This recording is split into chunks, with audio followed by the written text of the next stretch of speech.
a CRG series in the Corona times. 6 lectures on migrants and refugees. In collaboration with Rosa Luxemburg Stiftung, South Asia, and Institute for Human Sciences, Vienna.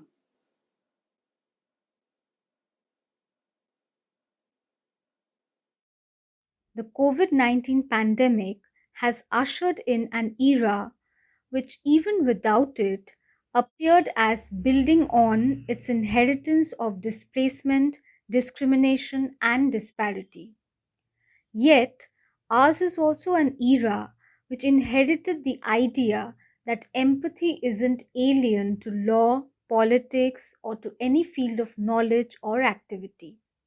That in certain luminous moments, hope and history rhyme. The unprecedented scale of forced displacement, its growing catalysts, and the distress darkening it present immediate challenges for migrants and marginalized people all over the world. The 6 lectures in this series by Calcutta Research Group explore the conditions of migrants in the present day. They investigate issues of protection, vulnerability, neoliberalism, statelessness, international law, and ethics. Lecture 5: Legal Regimes of Protection and the Time of the Pandemic. The speaker is Oishik from the Jindal Global Law School. The distinct approaches to understanding international law, natural, positivist, critical, apocryphal, perceive international refugee law in distinct senses. Even as these approaches disagree on the meaning and force of international refugee law, they carry historical justifications as well as particular merits and demerits. How do these distinct lenses color the practice of international protection? So very briefly about myself, I am trained as a lawyer. I am an associate professor at Jindal Global Law School, where I teach a subject called jurisprudence that might, also be referred to as the philosophy of law. And what I plan to do in this brief talk is to introduce the overarching approaches that we will draw on to think about the question of legal regimes of protection and care for refugees and forced migrants. Okay. So I'm going to begin sharing the screen. So I want to open with a broad question, a question that tends to not get attended to when we think about what we refer to as international refugee law or even law in general. And that question is this: is refugee law law? Because before we start thinking about what we want refugee law to do, what are our expectations from this body of law, what form does this body of law take, and what are its deficiencies, so on and so forth, before we engage in an evaluation of a pre-existing body of law called refugee law. I think it's important to ask the question, is refugee law at all law? And the answer to that question remains disputed in many ways. And there could be many ways to think about whether refugee law is law, and I'm going to talk about 3 here. For those of you who are not trained in the law, these might be,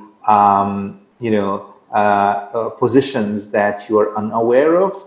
And so pardon me if I gloss over some of the contexts in which these positions arose. It might make my discussion sound a little cryptic, but hopefully they'll offer some food for thought. So there are, one way to think about the question, is refugee law law, is to think with the British legal theorist and thinker, John Austin, who's considered, broadly as one of the founding figures of what is referred to as legal positivism. Now, we'll come to what legal positivism is, because that's the first of the three approaches that we look at in a bit. But just for us to know that when Austin started thinking about the question, what is law? What he in fact did was that he exiled international law as not proper law, right? And his argument for not considering international law, if refugee law is part of a body of law called international law, he exiled international law and, by extension, international refugee law as not part of proper law, because for him, proper law is something that flowed only as the command of a determinate human sovereign. Unlike international law, which did not flow from the command of a determinate human sovereign. There could have been a collection of sovereigns. International law could have also, for example, emerged in the context of customs that certain states practiced over a long period of time, and thus they decided to turn it into a law-like requirement for those states. So the absence of a determinate human superior in the nature of the sovereign who can command people or its subjects to habitually obey the law out of the fear of sanction is what Austin didn't consider international law to have. So for Austin, international law was not in fact proper law. It was merely what he called law by analogy, right? So it looked like a law, but in fact wasn't a law. So in the history of common law jurisprudence or common law legal theory, we have a figure in Austin who in fact exiled international law from the precinct, or what he called the province of jurisprudence. And while Austin's position on international law has been challenged, we will see in a bit why, despite refugee law or international laws return to the precincts of law, the Austinian way of thinking about law continues to have an important role to play in the way in which the positivist approach to refugee law and international law operates, and we'll come to that. So it's that in a certain sense tells us that refugee law is not necessarily a body of law which has a settled identity as law. Then comes another way of thinking about responding to the question, is refugee law, which is to think alongside another figure called Hugo Grosses.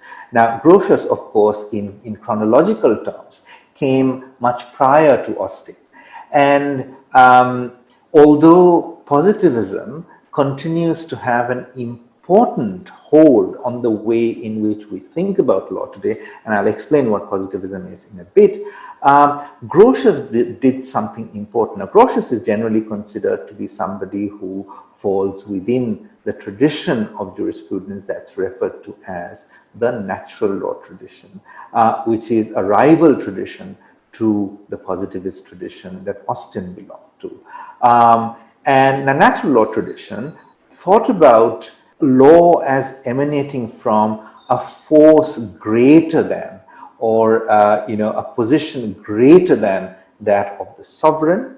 On most occasions, one would think about this force as God or religion. However, Grosses was particularly unique as a natural law thinker. His uniqueness lied in the fact that unlike other natural law thinkers like Thomas Aquinas, for example, or much later Blackstone, the English jurist Blackstone, Grosses said that the content of natural law, what natural law says, are what make up a certain set of laws that govern human life, emanating from a higher source, a source higher than the sovereigns. Grosses said that the content of natural law would remain the same irrespective of the existence of God. So in a certain sense, what Grosses did was something particularly important within the tradition of international law or natural law, which is to say that natural law itself is a secular idea. It does not require the backing of God or religion to lend it with a certain kind of potency or worth. Grosses also has a really important role to play in the way in which we think about international law today, particularly the way in which we think about customary international law. And again, we'll come to that in a bit. So first two positions, one in responding to the question, what is refugee law? We can think alongside Austin, who says that refugee law is not law because it is a part of international law, and international law is not proper law. Why? Because it doesn't flow from a determinate human superior in the form of a sovereign. Grosses, who came prior to Austin and is attached to the natural law tradition, tells us that you don't necessarily require a sovereign one to think about what constitutes a certain set of natural entitlements that humans have by the very fact that they're human, and you don't even need to in fact fall back on God or religion to lend worth to those rules. And so Grosses, in a certain sense, secularized the idea of law and international law, and by extension, refugee law.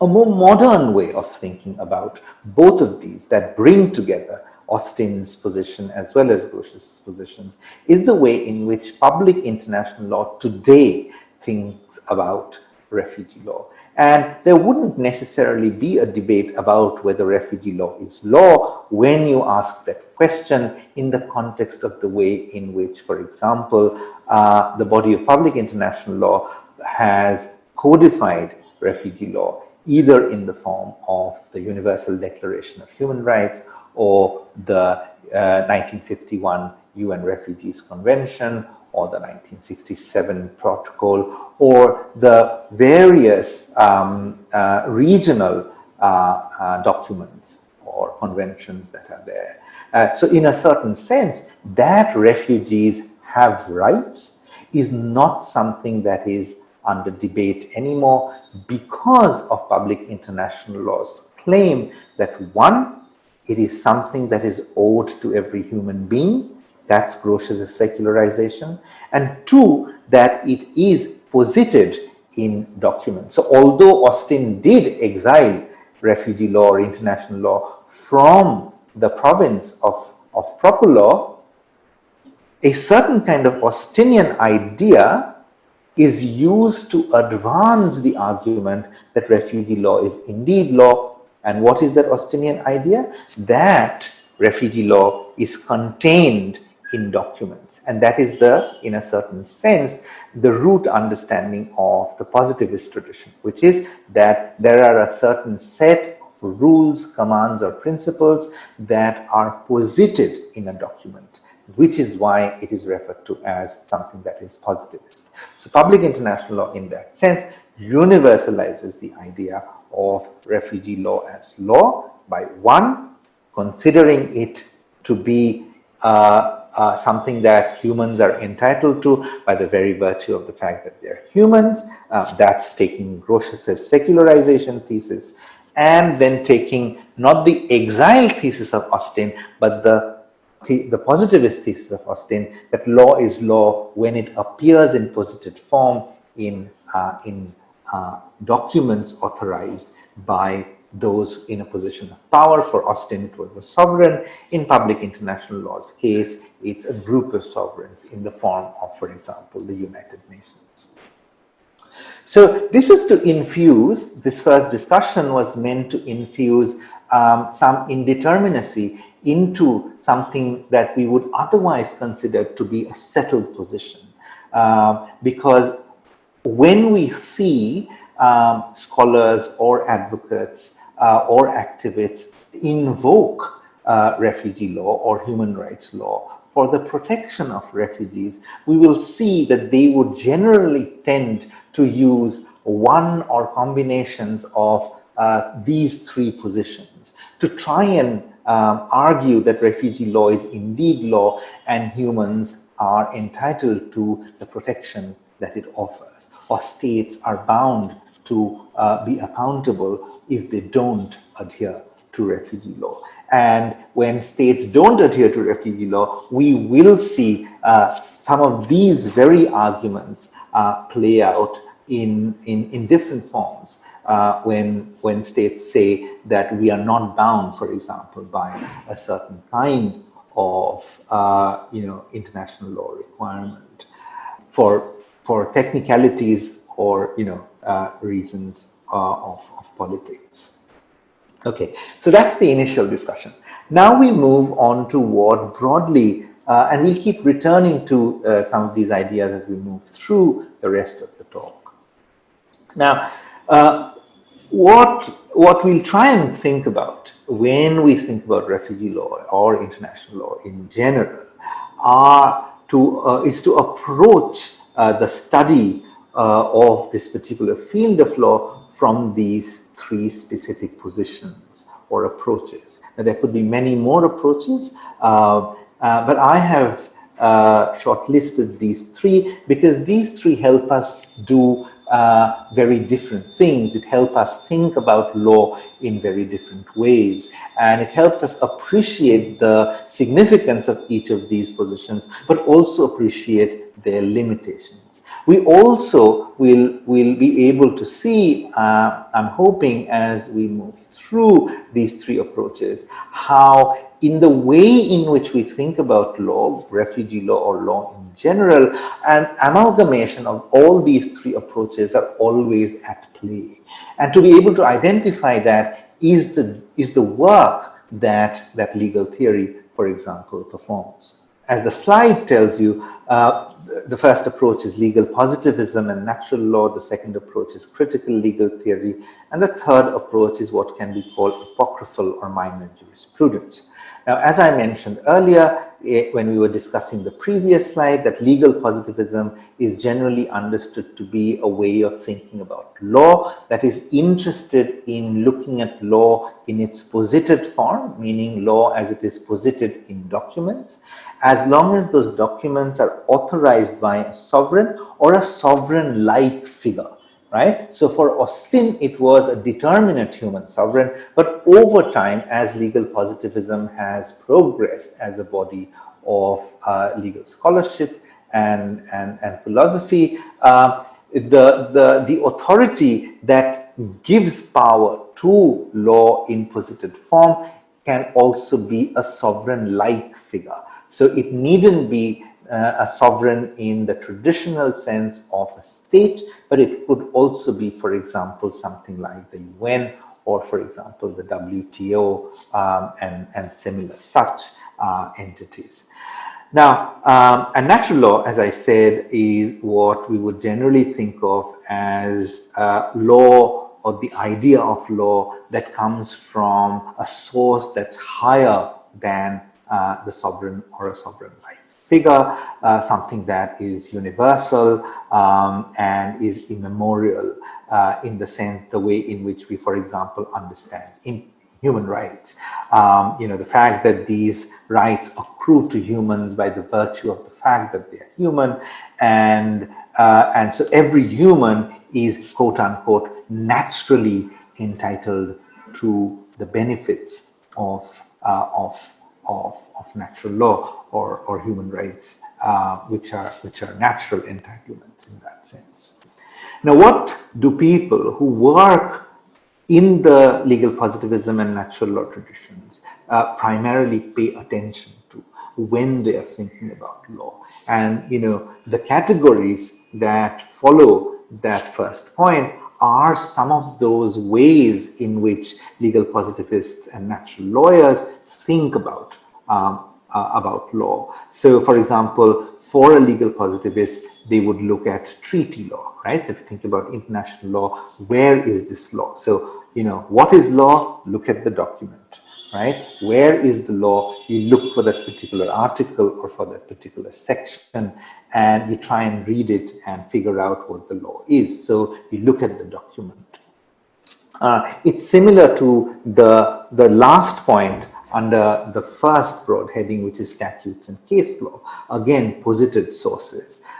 You look at municipal law or national law that are enacted in the form of acts or statutes, or you look at judge-made law in the form of case law. Again, these are forms of law that are posited in documents. But sometimes what is posited in documents might be traced back to an understanding of, as something that comes from a source that's higher than man-made law. And so, for example, it's universal. So if a certain kind of human right, say the right against torture, is codified into the Convention Against Torture or is codified into a national law, we see a natural law idea being turned into a positivist legal idea. That's the way in which the transference happens. But the middle three are slightly more ephemeral in nature. They sometimes take posited form, sometimes they don't. So opinion juris and state practice, in a certain sense, refer to a repeated form of practices that states follow without necessarily because they are bound by a written down law, but because they think they are carrying out an obligation that they owe to other states in the world. And jus cogens is what other words is referred to as customary international law, which is that once state practice goes on repeatedly for a very, very long period of time, and there are no disputes about the importance or work of that state practice, it sometimes takes the form of customary international law. So it becomes custom for states to adhere to it, even without it being posited in a document, or even without states becoming party to a document that lays down what is that particular law. So again, I'll go back to the right against torture, for example. It's a jus cogens norm, it's a jus cogens right.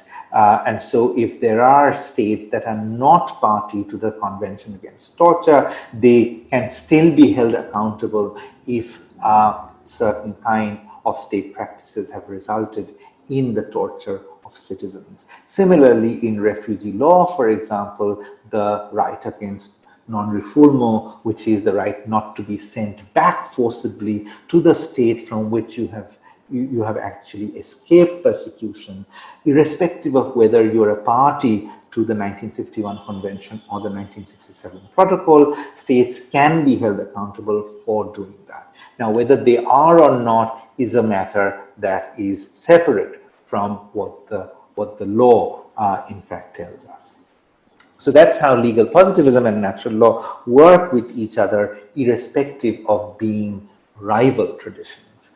Now, it's important to keep in mind that legal positivism and natural law are in fact the most dominant form or dominant jurisprudential approach that lawyers and scholars tend to rely on when they think about the role of refugee law in the protection of the rights of refugees. Then we come to critical legal theory. Now, this is a particular movement in legal scholarship that operated, across the Americas, the North Americas, in England, in Australia, South Africa, and partly in India as well, as a response to a certain kind of dogmatic way in which law was understood in the legal positivist, primarily in the legal positivist tradition.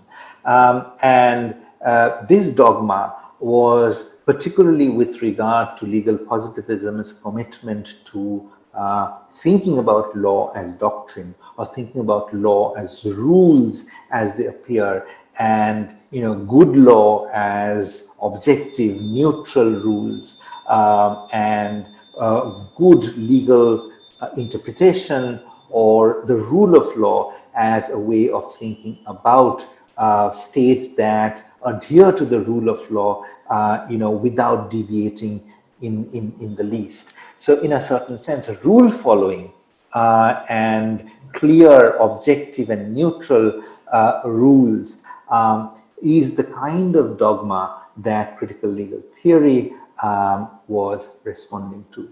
And one of the reasons why critical legal theory was responding to this dogmatic commitment that legal positivism had to doctrine and rule following was to say something pretty simple, or what might sound simple, but at the time when this question was being raised by critical legal theorists within the legal academy, it didn't appear as an innocent or the most obvious question to ask, which is to infuse or bring in an analysis of power in the way in which law works. And it's interesting that even if we would think, some of us who would want to consider ourselves to be Marxists or feminists or queer or kind of anti-racist, or speaking from an indigenous perspective or an anti-caste perspective, all the kind of progressive positions that we might want to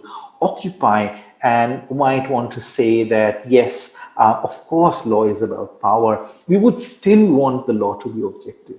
We would still, for example, demand that the law treat everybody equally, and thus law be be neutral. And that's in a certain sense the power of legal positivism, that we identify power yet are unable to give up on the requirement that law be objective and neutral. And in a certain sense, critical legal theory wanted to respond to that paradox. The paradox not just about the fact that law is politics, right? Law is founded on power. It advances and fortifies structures of oppression, but the fact that it can never be otherwise, right? So in a certain sense, critical legal theory was working against a liberal position that was interested in a reformative way of thinking about law, which is to say, okay, we will agree that law is mediated by power, but we can also work towards making law better, which is, for example, the natural law approach, which is to say that we want to think about what law ought to be rather than think about the way in which legal positivists think about law as it is, right? So critical legal theory wanted to break away from both of these ways of thinking about law, not just how law is or not just how law ought to be, that we need to make law better through reforms and amendments and changes, etc., but to point to the condition of the existence of law, which is that it is always part of structures of power, and it will always advance and fortify structures of oppression. Now, what role is there for the critical legal thinker or the critical lawyer in jurisprudence then? So the role of the critical legal thinker or the lawyer is not to reform law for the better, but to constantly keep, revealing, unveiling, the way in which law is entangled in politics. In the way in which law advances structures of oppression, even when it speaks about justice and emancipation and equality and non-discrimination, so on and so forth, right? And so to work with that contradiction rather than to try and overcome that contradiction is what critical legal theory was primarily committed to. Now, of course, some of the initial body of work, critical legal theory work, was very strongly influenced by Marxism. And here, I mean, I'm not going to go into details, but this is where one thought about, one offered, one critiqued some of the founding ideas of democracy and its relationship to law, which is the idea of the social contract as one that establishes a horizontal relationship between the state and citizens, and the idea of the employment contract, which establishes a horizontal relationship between the laborer and the industrialist, as a way to argue how democracy and capitalism helps humans caught in the morass of feudalism to escape feudalism. So the contract, the consensual contract, became the marker of what makes an independent citizen and an independent laborer. And so the Marxist, the Marxist strand in critical legal theory was, in a certain sense, committed to unmasking, that way of thinking about law, that reliance on law, that law is committed to helping us achieve. And what are these two bodies of law? For example, contract law on the one hand, and the Constitution on the other. Those two bodies of law, laid down the terms on which capitalism and democracy would operate through the social contract between the state and the citizen, and the employment contract between the laborer and the industrialist. Right.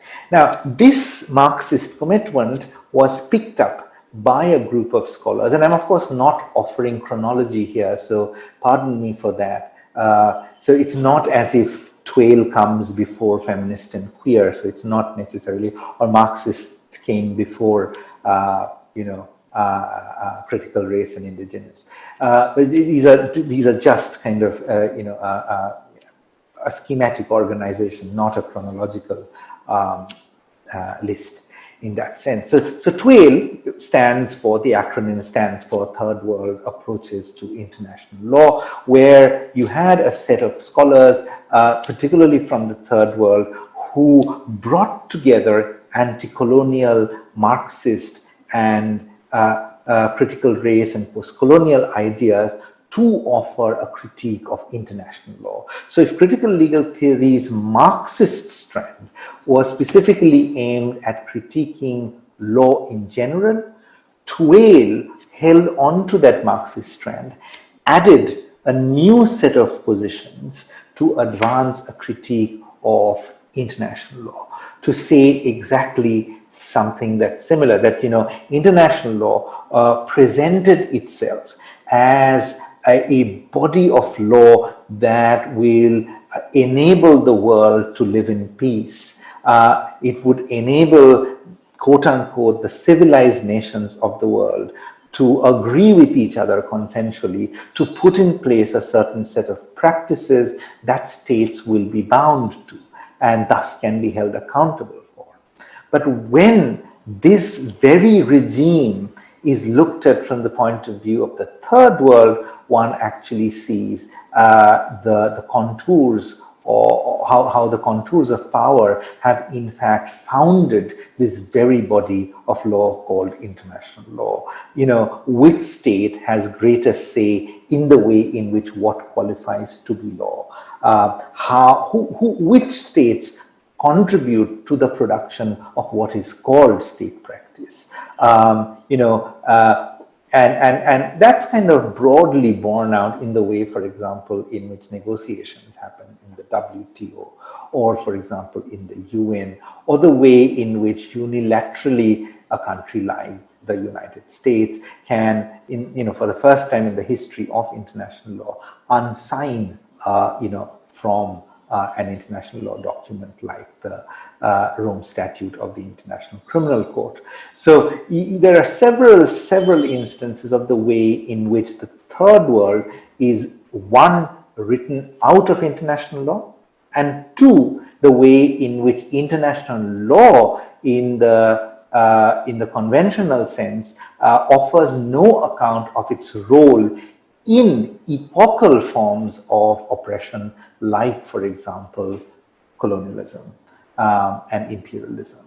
So the fact that international law enabled colonialism, imperialism, generally tends to get written out of international law's history, and the work of the Twailers, as they like to call themselves, is to reveal that gangrenous heart of international law, if one can put that in a slightly hyperbolic way. Similarly, feminist and queer approaches, or critical race and indigenous approaches, do two things at the same time. One, they bring in a certain kind of standpoint critique of law in general and international law in particular. But it's not merely standpoint critique that they bring, because standpoint critique has the tendency to sometimes become too beholden to identities and end up essentializing the identities from which that standpoint emerges. But they have also in their own right become methods of thinking about legal knowledge. So, for example, the kind of language that international law uses, the ways in which international law research is carried out, for example. Is there something particularly patriarchal, the way in which the state as the central entity of international law continues to have primacy in the way we think about international law. So these critical legal positions, feminist, queer, critical race, and indigenous, do two of those things at the same time. They offer, a standpoint critique of law in general, and they also offer methodological critiques of law of international law in particular. Now, the third approach is what I'm calling apocryphal or minor jurisprudence. These are words that I've borrowed from certain legal scholars. Desmond Manderson, I borrowed apocryphal from Desmond Manderson. I borrowed minor from Peter Goodrich. They offer a different way of thinking about law. So you have legal positivism and natural law, offering a way of thinking about law as posited, or law as a higher normative morality that governs sovereigns.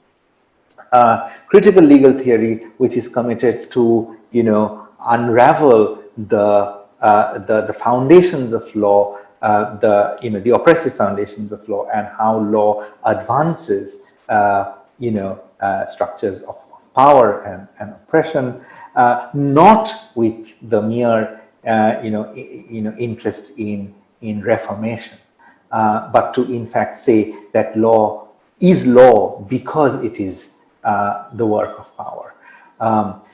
Now, apocryphal or minor jurisprudence, and think about these words, an apocryph is something that is a by the way scroll, or something that doesn't receive much importance. It's marginal in a certain sense. A minor is something that is not the opposite of major, but that something is of lesser significance as a source, for example. So what do we look for when we look for law? When we try and identify law? Legal positivism and natural law would say that we look for the source. Legal positivism will look for the source in posited documents that are authorized by the sovereign or sovereign-like entities. Natural law would look for the source, for example, in a higher morality like God or religion, or even a secularized natural morality like what Rosa told us. Critical legal theory will not be interested in the question of sources. Critical legal theory would be interested in, for example, the way in which law is enmeshed in structures of oppression. So it's interested in, demonstrating law's relationship to politics and power. Apocryphal or minor jurisprudence is a political project of a slightly different kind. Politics is not written on its face. It wants to attend to the more censorious dimensions of law, in the sense that what is law or how we understand law is not merely in the text. It's not merely in a higher morality. It's not merely available in the way in which structures of oppression operate, but it's available alongside all of these major ways of thinking about law in the minor dimensions, like the affective dimension, the aesthetic dimension, or the corporeal dimension, right? So what does law look like, right? And look here is literal. What do we look at and identify as a source of power? Right? What does law sound like, for example, right? So, and these are not too far away, even if they might sound ideas that are ephemeral. So, for example, we know that authority has a very close connection to visuality, right? The robe of the judge, or, in a certain sense, the way in which the judge sits on a certain kind of pedestal, the way in which a certain kind of state emblem appears on top of the pedestal or the high stage where the judge sits, for example. That visual aura has a role to play in the way in which the law presents itself and its authority. Similarly, what does the law sound like, right? What does legal authority sound like? So the judge's order in the court, alongside the striking of the gavel, for example, is the sound of authority that you hear in the courtroom space, for example. What does law hear? And that's an important question, because that's connected to testimony. What kind of testimony will law actually consider as evidence, right? So, for example, if one were to think about an asylum seeker whose sense of trauma overwhelms her in such a way that in an asylum hearing, all that she's able to do is just cry. What happens in the absence of, for example, an interpreter? How does the law understand another language? That it cannot, right? That there will be an interpretive failure to understand what the asylum seeker is saying is a certain kind of oral dimension of law. There's, of course, the haptic dimension, the dimension of the touch. Torture, for example, if you think about it, is the authority of the law actually touching your body. The apprehension, you think about, George Brown's killing, or him saying, I can't breathe. That's a response that emerges out of a certain kind of haptic authority that presses down on the neck of the person on whom the law is, imposing its power.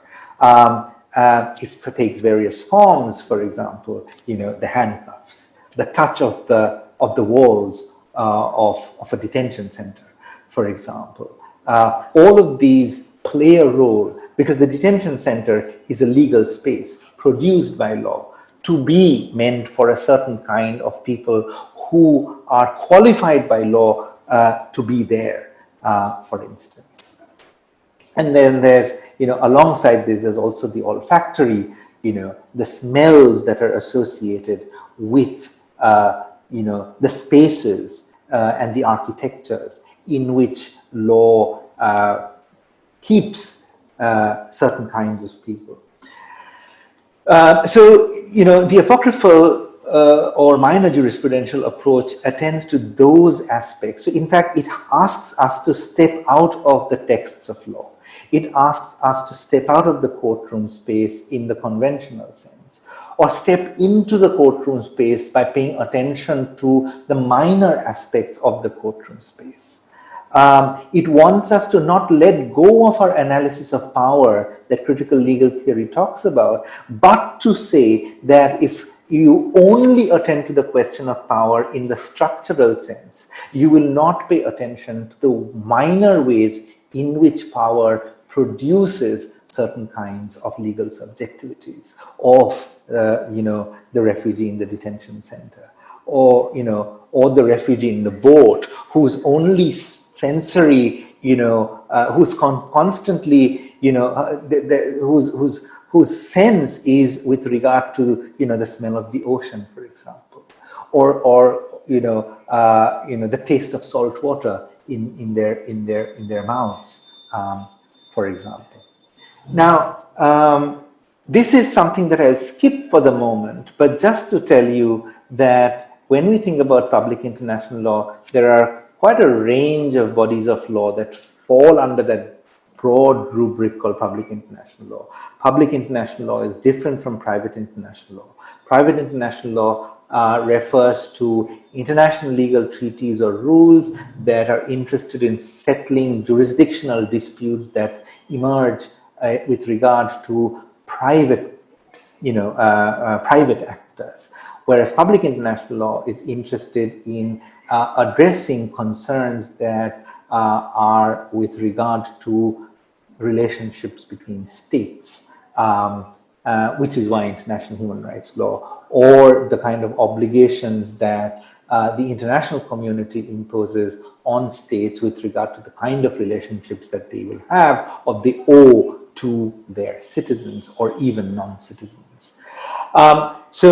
The broad category of public international law under which refugee law features is that fourth category, which can be referred to as migration law, international migration law. But there are a whole range of other categories of people that international migration law, addresses: the stateless, the trafficked, the internally displaced, and the economic migrants, and more importantly, currently, climate migrants. What I want to do is illustrate the way in which the three approaches that I talked about can be used to think about international refugee law.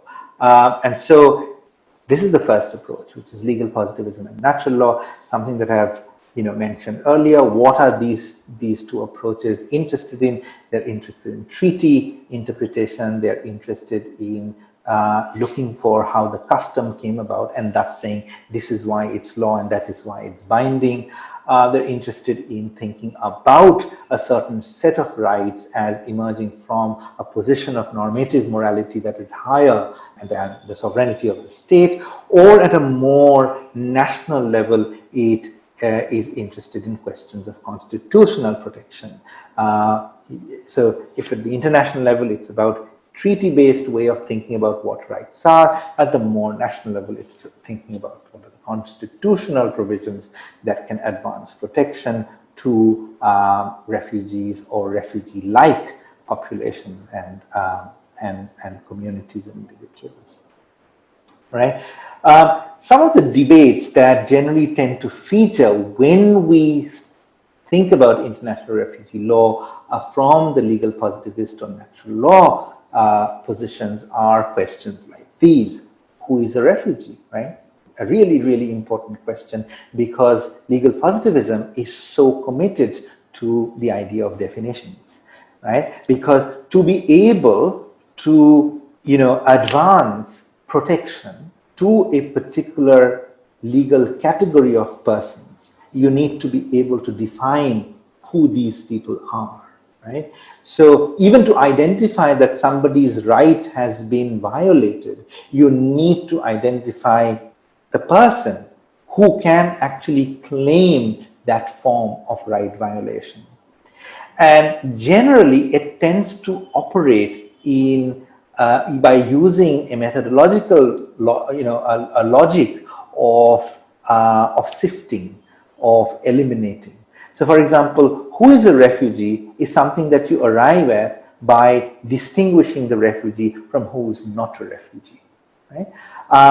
And so, which is why all those other categories have emerged over time since the 1951 Convention, which is the IDP and the trafficked and economic migrants. So why is an economic migrant not a refugee? The fact that it isn't means that the refugee is a very specific kind of person, a specific kind of person who has a specific kind of experience that requires remedy. And what is that specific kind of experience? And that is the next debate that kind of, that the legal positivist and natural law approaches try and work with is, that specific kind of experience is a well-founded fear of persecution that you need to establish to be able to say that I need surrogate protection from another state, why I need asylum. Now, what is well-founded fear? Is any fear well-founded fear? Or is a particular kind of fear well-founded fear? Is well-founded fear entirely subjective, or can there be objective ways of ascertaining what a well-founded fear is? So clearly we see these are procedural concerns, right? So when someone presents themselves as an asylum seeker, to journey from asylum seeker, so you face persecution, you flee persecution, you arrive at the borders of another country as an asylum seeker, and you want to seek asylum by presenting your well-founded fear of persecution. If you qualify, then you become a refugee, then you are granted that identity of a refugee. Now, all of these are procedural concerns that the adjudicating authority will pay attention to. And what will this adjudicating authority fall back on? If it's an adjudicating authority, which is mostly the case, if it's an adjudicating authority that is the state, it tends to fall back on a legal positivist way of identifying who's a refugee and understanding whether somebody's fear qualifies as well-founded fear of persecution. If it's a non-state agency like the UNHCR, for example, that mostly takes care of, figuring out who's a refugee seeking asylum in a country like India, which is not a party to the 1951 Convention or the 67 Protocol, and doesn't have a national refugee law, it's an agency like the UNHCR that carries out this work, partly by liaising with the state. They tend to fall back on both legal positivism and natural law. So in a certain sense, a certain set of human rights concerns, normative concerns, a certain kind of normative morality helps them carry out their work, or at least that's what they would claim.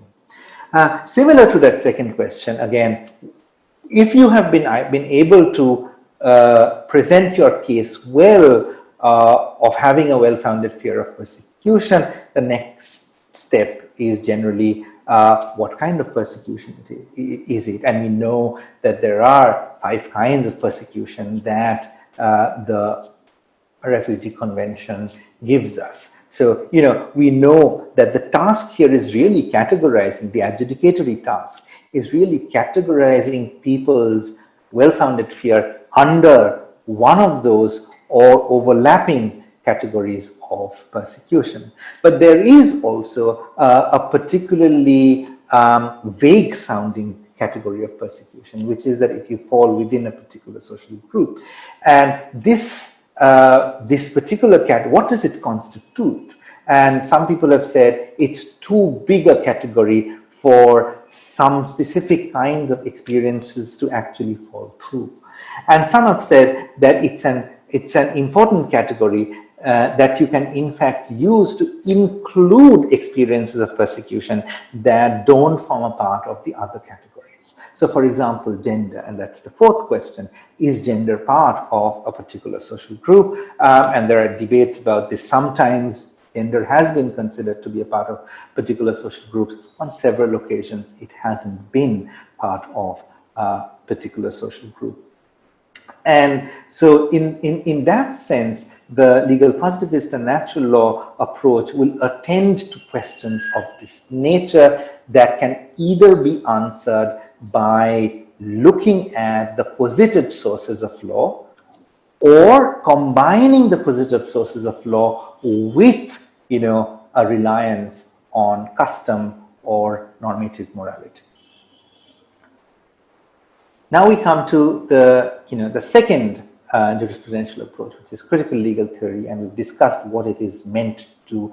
It is meant to unravel how law is entangled, enmeshed, intimately connected to structures of oppression. In fact, in the name of advancing justice, it in fact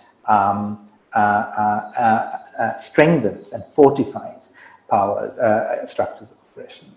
And the instances that are here, the 4 instances, when you invoke the critical legal perspective, help us understand these instances as those where law is enmeshed with power, various kinds of power. And so very briefly, what are these 4 affairs? The first one is an incident, the other are ideas.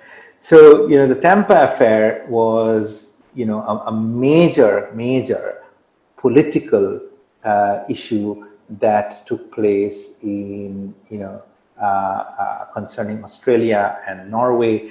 Tampa was a Norwegian, ship that carried that had over 100 refugees that they rescued from a boat, an Indonesian boat that capsized. And closer to the Australian shore, the Tampa asked the Australian government to actually take in these refugees and give them safe haven because they were fleeing persecution.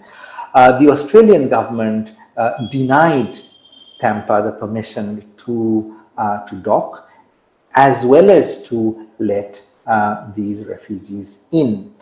And the state, along with the media, took a particularly racist position. And that position, and mind you, that here is a country doing this as one who has a history of accepting refugees, and is a party to the 1951 Refugee Convention. So it's bound by international law.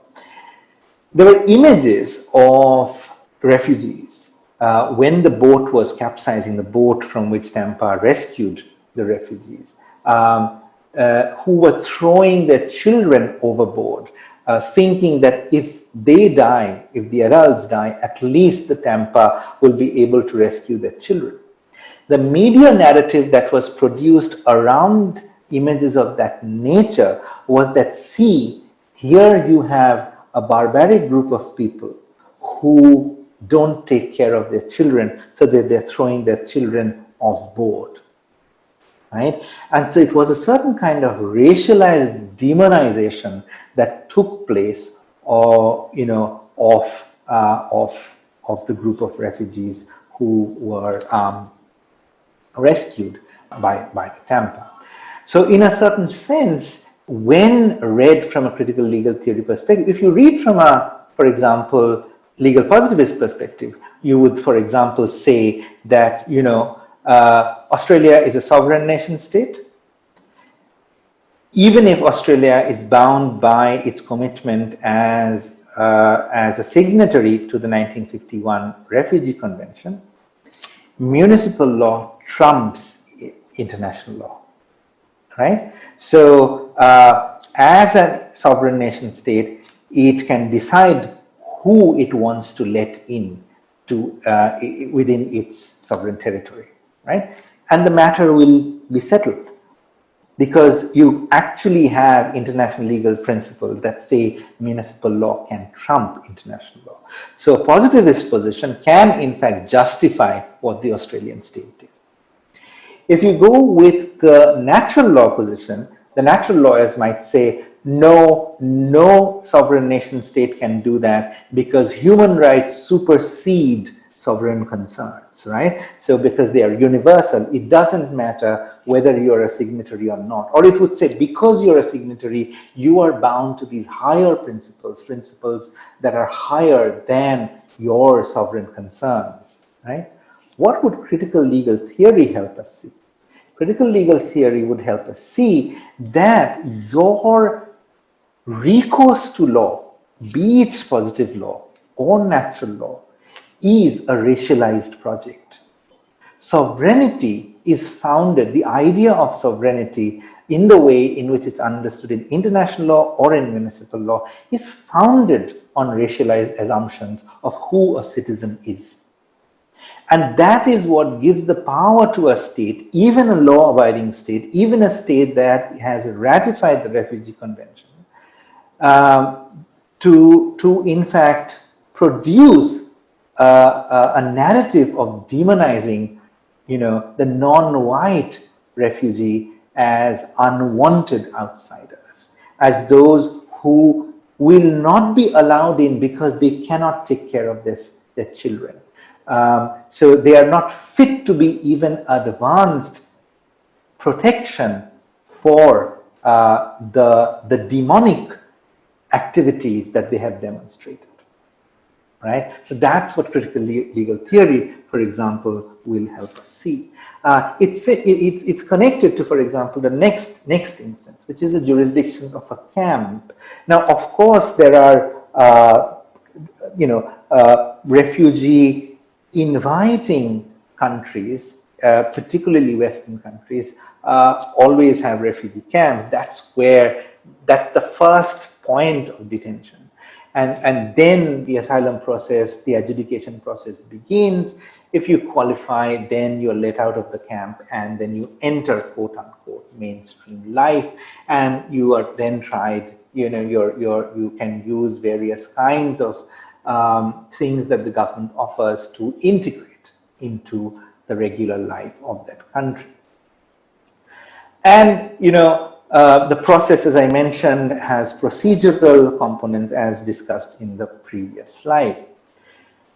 But the camp is a peculiar space. So when we think about the invocation of law, we would generally think about law beginning when the adjudication process begins.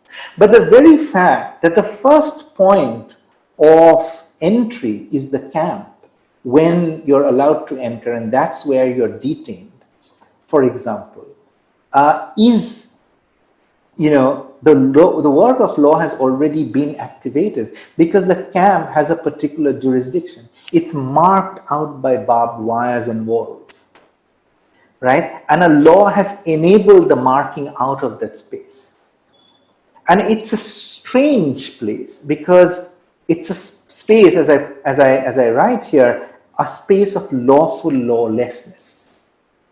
Because as a detainee, while international law might say that you have rights, because that space is not governed by the laws of the state where the camp is, in fact, you are not entitled to the rights that that state advances to people on its territory. Right? And one of the readings in the course, What is a Camp by Subendrini Pereira, in fact, speaks to this kind of liminal space of the jurisdiction of the camp. And we are increasingly seeing another way in which the lawful lawlessness of the camp is producing new kinds of jurisdictions. Where, for example, if you think about a lot of camps that are offshore, meaning that it's an Australian camp, for example, but it's not in Australia. It's, for example, in Nauru, right? So it's in another sovereign territory, but its control is, in the hands, and authority is in the hands of Australia. And so it's another step removed from, the rights that accrue to those on Australian territory. So in a certain sense, it's a space of a vacuum created by law itself. So law retreats through law within the space of a camp. Now, this is what critical legal theory. So if you go to legal positivism, exactly, that's how it works. There's a law that says you set up camps. Camps are marked out by walls and barbed wires. There are rules and regulations about what those inside a camp should do, cannot do, your name will, in the list will come, will be adjudicated, etc., etc. There are rules and procedures. But what is a camp in itself? It is a space of law, a space of lawlessness created by law. Right? So that's what critical legal theory, for example, will help us see. Similarly, if you think about procedure in terms of the figure of the asylum seeker when the adjudication process begins, and here I take the phrase "worse the better" from Jacqueline Bhaba, again, whose reading is is a part of this module.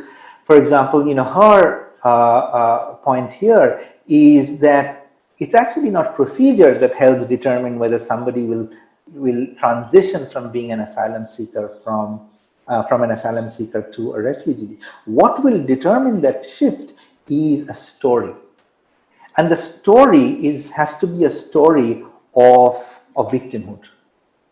And this story of victimhood does something. One, it produces the asylum seeker as a victim subject, not an agential subject. And second, it racializes the kind of violence that the asylum seeker is fleeing. And this happens on most occasions if you think of, for example, women seeking gender-based violence.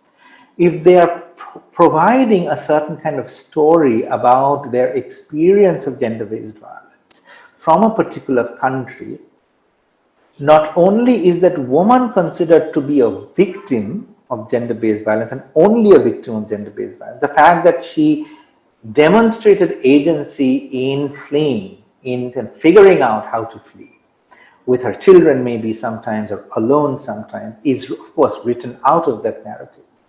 But what happens alongside that narrative, or what is in a certain sense the geopolitical consequence of these victim narratives, is an identification of the country where they're fleeing as patriarchal. Those are the kind of patriarchal countries that women flee gender-based violence from to seek refuge and emancipation in the Western, host country where they're seeking asylum.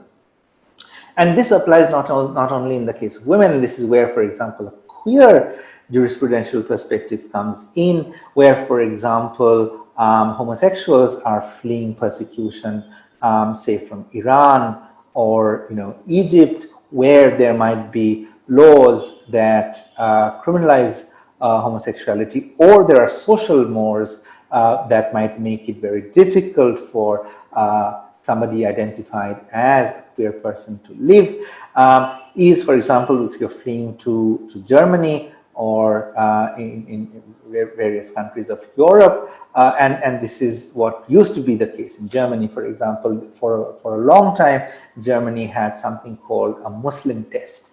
And the Muslim test was where somebody who was an asylum seeker would in fact be, irrespective of whether you're queer, would be required to see certain videos. For example, you see a video of two men kissing, or a topless woman emerging out of water, and there'll be a psychiatrist sitting alongside gauging your response. So if you kind of demonstrate discomfort when you see this, you might not be given asylum, because you would be considered as a refugee who will not be able to integrate into Germany's progressive culture that accepts homosexuals. So in a sense, who are these people? So the Muslim test clearly applied by the very name to those who are fleeing persecution and seeking asylum in Germany from Muslim countries. So clearly a certain kind of Islamophobia, racialized Islamophobia, is at the heart of the way in which the asylum determination process operates. So worse the better could, one, allow you asylum while at the same time fixing a certain kind of victim subjectivity on you and producing a narrative of racialized primitivity on the country from where you're fleeing asylum, or it could actually result in forms of gatekeeping like the Muslim test, where if you are not open to certain imagined progressive ideas that Western country is committed to, you might not even be granted asylum. And so again, Twail is one perspective that can help us, see these power asymmetries in the way in which the adjudication process works. The fact that the adjudication process is not committed to the positive law alone. There are these other important factors that play a role in the way in which adjudication and determination of refugees happen, either enabling or hindering the transition from asylum seeker to refugee. And then you can also bring in the indigenous, approach here, which is the larger question of whose land. And the indigenous question here, and I'll very briefly, is in fact one that questions sovereignty as a category that in itself is at the heart of the colonial project. And so when we generally think about refugee movements as those fleeing from quote unquote non-Western states to Western progressive liberal states. But the indigenous position turns it around and says, but who took away our land first? And so that movement of the colonial movement, in a certain sense, was enabled by sovereignty. And so now colonialism used the logic of sovereignty, which in the language of international law is referred to as terra nullius. So the indigenous Australia, for example, didn't have a relationship of ownership with their land. So they didn't use the language of sovereignty to say that this land is our land, right? That is a certain kind of European language, is what the indigenous perspective would say. Colonialism uses that language of sovereignty and says that that land is terra nullius, meaning that it is no one's land, meaning no one has sovereignty over the land, so we'll go there and claim sovereignty. Right? It doesn't matter if there are people living there. They are not the rightful custodians of that land. Right? Now, so the colonizing forces uses sovereignty, which is an idea of international law, uses an idea from within international law, which is the idea of terra nullius, to justify its occupation of a certain kind of land, which is what is possibly done in conditions of settler colonialism. If you think about Israel, Palestine, or even India in Kashmir, for example, and think about the Americas or Australia or Canada, even that all settler colonial states. And then after you have used the logic of sovereignty to take away land that was in fact not yours, and then you say this is our land and we will not let certain other people in. So the indigenous perspective then raises that question: whose land is it anyway? You today will not allow boats in, but you arrived here and took away our lands when you arrived on boats. So it, in a certain sense, turns the discussion around, by raising the question about, the birth of sovereignty. And sovereignty, in a certain sense, is at the heart of the way in which international law operates. International law will crumble in the more, international law in the more conventional sense. There will be no international law if there is no understanding of state sovereignty. There will be no refugee law if there are no states, for example. And so it's that is what, for example, the indigenous critical position might help us see. Now we come to the apocryphal or minor jurisprudential approach, and again, the four instances that I want to use, and as mentioned before, the minor or apocryphal jurisprudential approach requires us to be hospitable to this paradigm shift in the way in which we think about law, which is to attend to the overlooked dimensions, the more sensory dimensions. And this might have something to do, for example, with, not might, it certainly has a lot to do with the critical legal tradition, the critical legal approach. So critical legal approach, while being broadly committed to a reading of structures, so the apocryphal or the minor jurisprudential approach doesn't say that do away with that analysis or critique of structures, but also see the way in which, despite your critique of structures, certain kinds of sensorial elements continue to play a role in which structures operate, even in which our own critiques operate. So how the critical position in itself might sometimes be complicit in advancing or fortifying the structures that it in fact is critiquing. And so images of suffering somewhere has a tendency to do that, because we use images of suffering, those speaking from the position of critiquing structures of oppression. We use images of suffering to, in a certain sense, morally demand of the state to provide protection, to demand a certain kind of collective outrage for the suffering of refugees. So think about, the way in which the image of the baby Ayan Kuddi was, found in the Greek beach, went viral, and that kind of produced a certain kind of moral, social media outrage, etc., etc.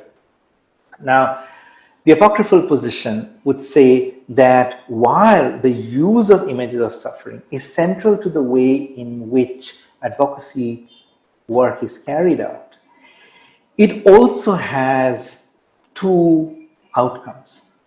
Alongside its commitment to producing outrage and making states respond proactively and positively, and getting individuals to put in money, etc. One, it privatizes grief in a certain way, because images are meant for consumption at a distance. So you're looking at these images on your phone or on your computer or watching it on television, so on and so forth. So it privatizes outrage, and it produces privatized responses. So you might share it on social media, you might send in some money, you might sign, for example, a petition, but it in fact takes attention away from the fact that these images also circulate within structures of power, right? Of behemoth data mining and social media platforms and certain kinds of algorithms that enable this, or what, for example, Shoshana Duoffs, for example, would call surveillance capitalism, is where your activism on social media is enmeshed with a massive data-based surveillance and capitalist structure. So there is no escape in that sense. But you think that you are being this compassionate and committed, individual who is moved by images of suffering, but you're only able to do that because you're at a distance. And the other outcome, of course, of forms of privatized consumption of images of suffering is fatigue, right? That you tune out, right? That you think, or that you move on, that you think, okay, I've had enough of committing myself to refugee causes. Now I will move to, for example, hunger. I've had enough of, attending to and sharing things on the migrant crisis in the wake of the lockdown. Now I will move to, something else. And so compassion fatigue, in a certain sense, is detrimental to or producing a certain sense of solidarity that might, in fact, produce mobilized pressure. How we consume images, even those of us who want to use images to put pressure, to mobilize shame as activists, etc., need to be attentive to what images of suffering do. So very much like the way in which the adjudication process requires that a certain kind of victim narrative is produced by the asylum seeker, sometimes images of suffering can also, in a certain sense, fixate victimhood on those whose images are being circulated. And this might have something to do with the second instance, which is about the right to move. And we generally think about why people move, why people are forced to migrate, refugees or economic migrants, because they are fleeing persecution. But sometimes, and they would otherwise not want to move. But sometimes you flee persecution by wanting to move. It's not necessarily, it's a complicated, negotiation and decision. And this is particularly something that is demonstrated when we think about, women who flee persecution because of gender-based violence, want to move, but their only means of fleeing is to actually, for example, hire a trafficker. So in a certain sense, they are consenting to be trafficked.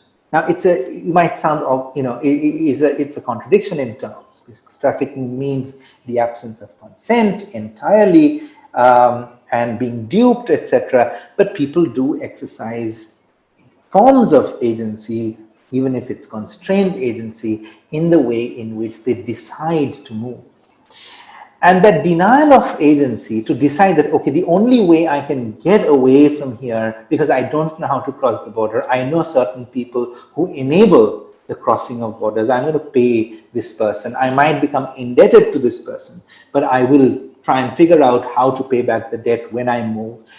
And so I move, I pay a part of this money, and then this person says that I'll get you a job so that you can earn money and pay me back. And that job, for example, is in a beery making factory or a brick kiln, and the work conditions are really bad, and I'm very bad state. So I decide that, okay, this is not going to work for me. I will decide to, for example, join sex work.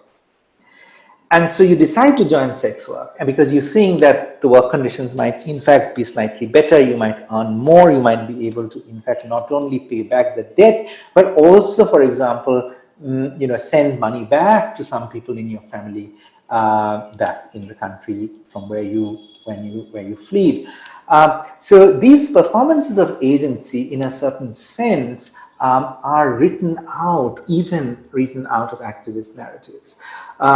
And it's corporeal in a certain sense. It's only a commitment to effectively understand what is it that the body of the migrant does that helps us acknowledge the performance of agency in the context of the right to move.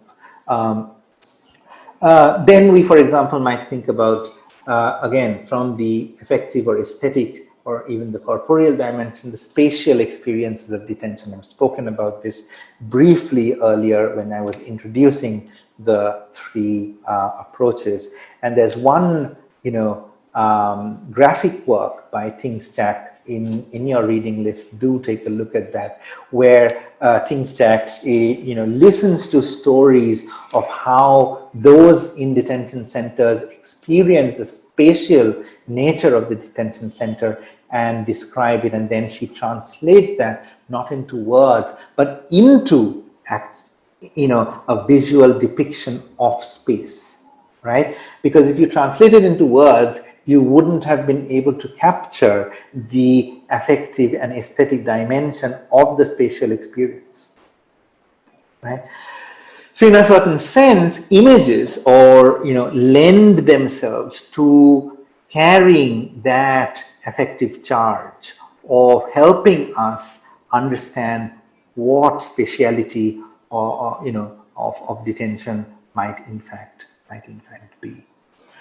And then we come to the fourth instance, and I'm going to share one illustration of this. And this is I've spoken about this again briefly before about sounds of detention. Again, if you think about the jurisdiction of the detention center, we know that it's a legal space, a space that is produced by law, and you are subjectified into being a certain kind of figure on whose body the law can do things because you are within the jurisdictions of the detention center.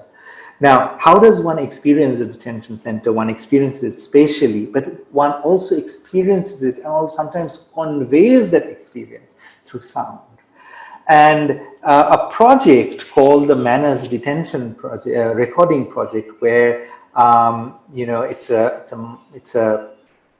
project where artists and those within detention centers themselves have collaborated to, in fact, send quotidian and ordinary sounds, recordings of ordinary and quotidian sounds from within a detention center to those outside it. Okay, so this is the Manners recording project. If you can see it, and this particular recording bit is called "How Are You Today?" And as the text here tells you, since 2013, nearly 2,000 men have been indefinitely detained on Manus Island, Papua New Guinea. See, this is again an offshore detention center.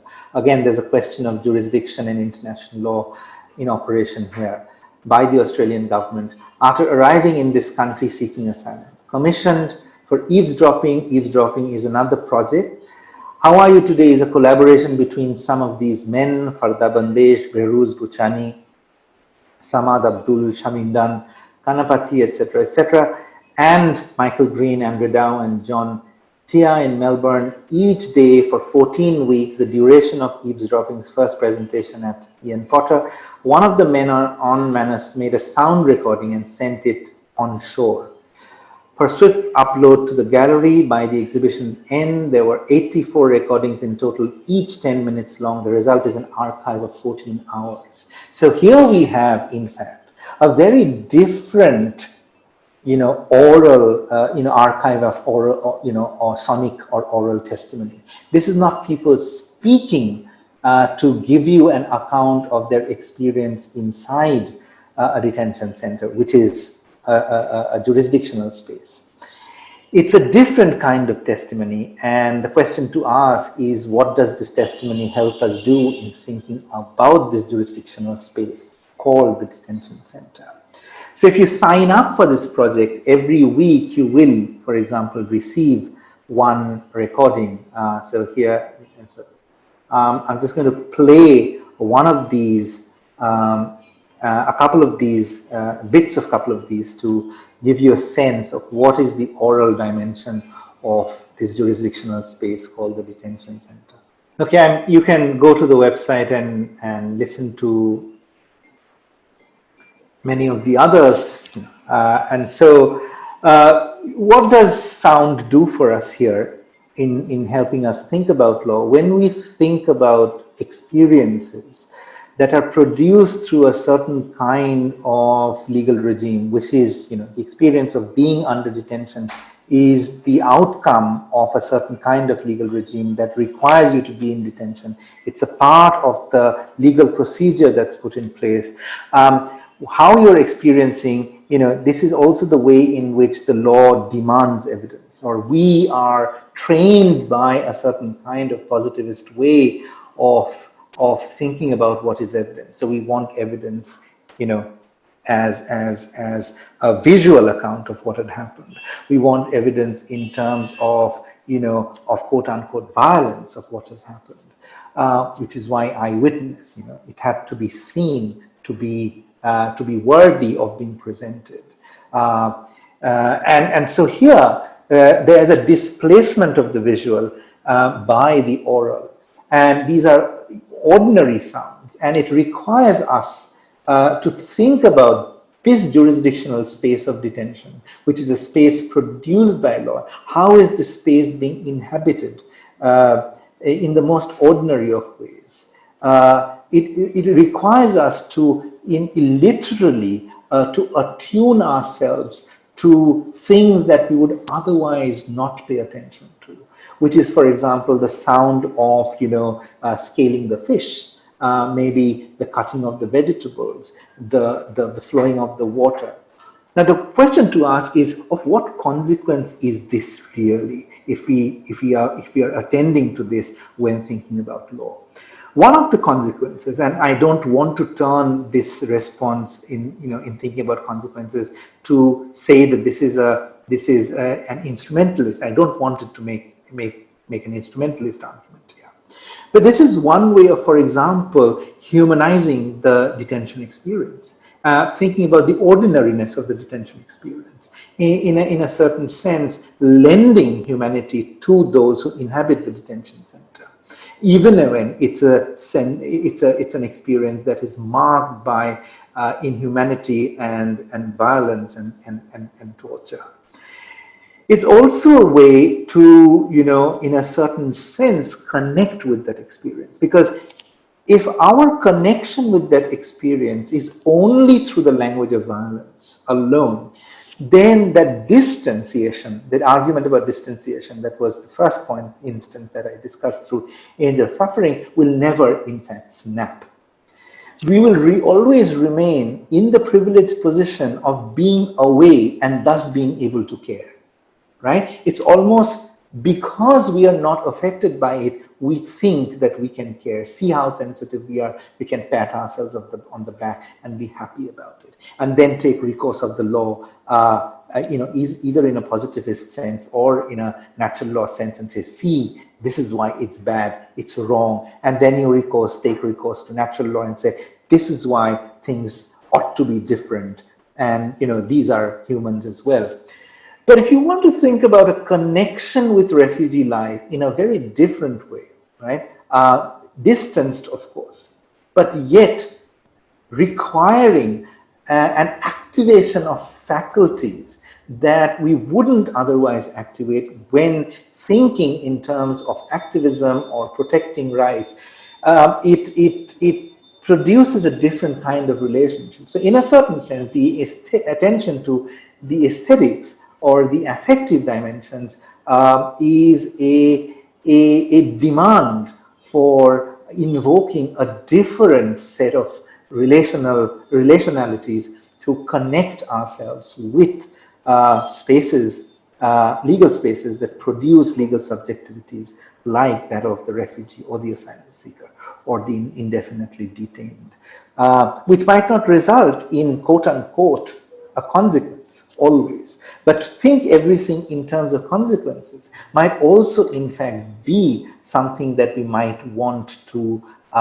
be slightly cautious of, to not turn every form of relation into a relation that is instrumental, because in a certain sense that relationship instrumentality is in fact our complicity with structures of oppression.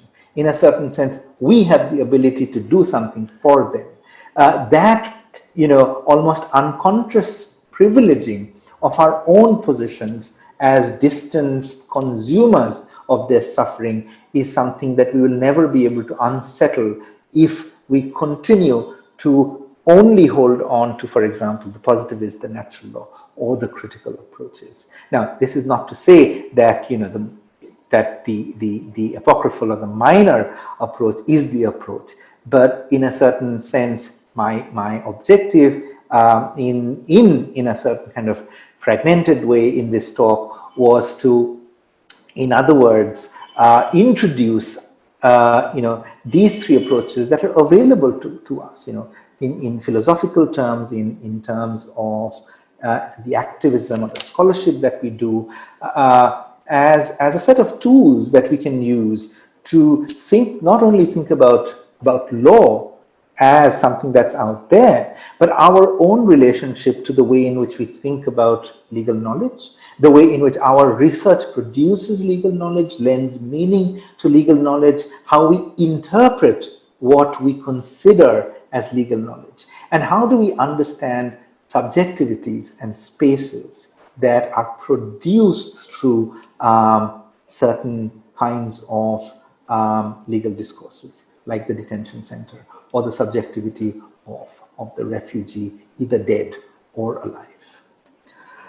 I'll stop there. I hope this made some sense. It's a really strange experience to not have a certain kind of feedback opportunity in this kind of removed way of talking to some people who I don't know who they are. So I'm hoping, this was of some help, and, do write to me if it wasn't, or if something requires further elaboration. Thanks for a patient hearing. Take care. See you.